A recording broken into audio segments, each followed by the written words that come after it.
constitution review. And well, these are the big agenda. I mean, the big item on the agenda for the Governors Forum is one that everyone has been worried about, and that's the call for state police. First, they were all on the same page until over the weekend the news gave us something quite different, that the northern governors are saying that the call for state police is as good as dead, while the others are for it. Joining us to look at this and other matters concerning the constitutional review is Ikeazor Akaraiwe, a legal practitioner and the former first national vice president of the Nigerian Bar Association. Good to see you this morning. Good to see you guys too. Well, the constitution review, we won't go into all of that review, amendment, and all of those semantics that some people have actually thrown into the whole discussion. But let's look at it. Should we be talking about a review for this constitution in the first place? Because some argue that we have sufficient laws. It's just how we follow them through and through that's the problem. Well, the foundation of the constitution was not right, and so a review is imperative. And by that I mean this is a military created constitution. And even though the constitution starts off with the sentiment, we the people, it should have been we the army, because it was not allowed to go through a test of the people looking at it and voting upon it. It was a hurriedly contrived thing which came from the 1979 constitution with a few amendments and changes here and there.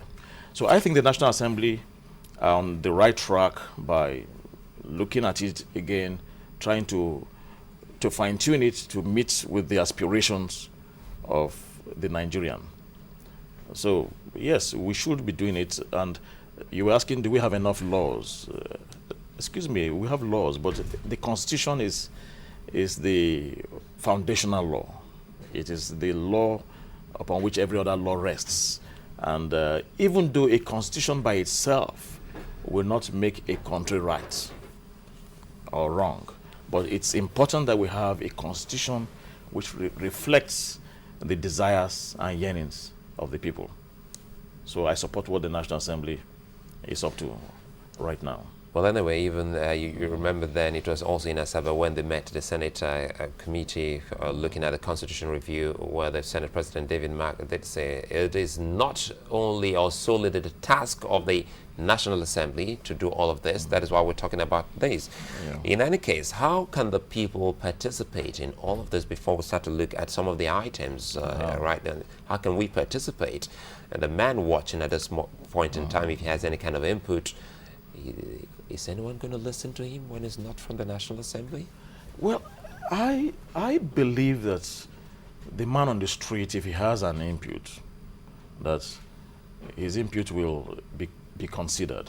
I honestly believe that, because democracy has come a long way in Nigeria, and we are now at a point in the experiment of democracy, if you like, where things are no longer rudimentary. We are going away from the military hierarchical structure of command where the man at the top knows it all and he issues down instructions. We are beginning to see elections. They will be called and the party in power will lose the election. So Nigeria is actually moving to another stage or level in the development and life of the country. And so what I see here is that if anybody has a view, and you send your view to the National Assembly, and indeed in the press, there was a time where there was a lot of calls for memoranda, regarding the amendment of the Constitution. And the National Assembly, as best I know, and I don't work with them, I don't hold their brief, but as best I know, the National Assembly has even appointed some consultants who are sifting through the memos received. So if the man on the street, anybody has a thought about this, the advice I will give is you have a senator representing your constituency, your area, you have a member of the Federal House of Reps representing your area, write something down, articulate your thoughts, and send to the constituency office of your senator or the man in the Federal House of Reps who represents your area. And definitely, I believe that with the level of maturity our democracy is attaining, it will be given every consideration. Well, the matter before us, just this morning we were looking at the front pages of the papers, and we just noticed that from one headline to the other is one case of gunmen, or sometimes you talk about militants, insurgents, and on it goes. And it reminds us of that particular argument that everyone has been talking about, the call for state police, even though some have said, well, a whole lot about that. The debate is still very much on, and it's a superior argument should, at the end of the day, come forth. What's your take on the call for state police in Nigeria? Yes, there is no question at all that the criminal justice administration architecture is overdue for reform. There is no question that the police, as it currently exists, is not able to meet up with the need of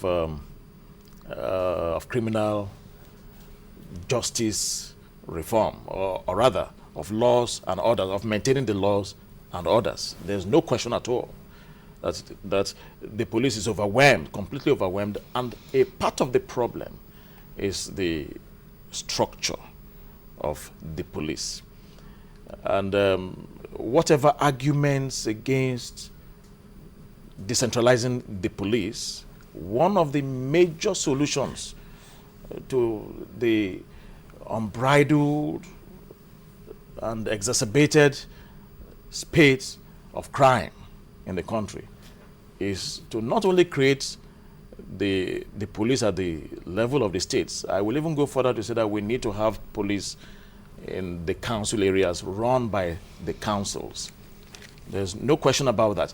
The argument against having the states, the governors, have a police force totally answerable to them is a meritorious one. There is the fear of abuse, and everybody, even those who were not born at the time of the First Republic, have been able to glean from the history books. But they are well-founded fears, you agree? Absolutely. The fears are justified based on even the abuses, the arbitrariness of some of the governors. Without being in control of law enforcement, some of the governors have tended to be extremely arbitrary. But we mustn't throw away the baby with the water. We must be able to intelligently settle down and find out ways and means to have a police decentralized without abuses.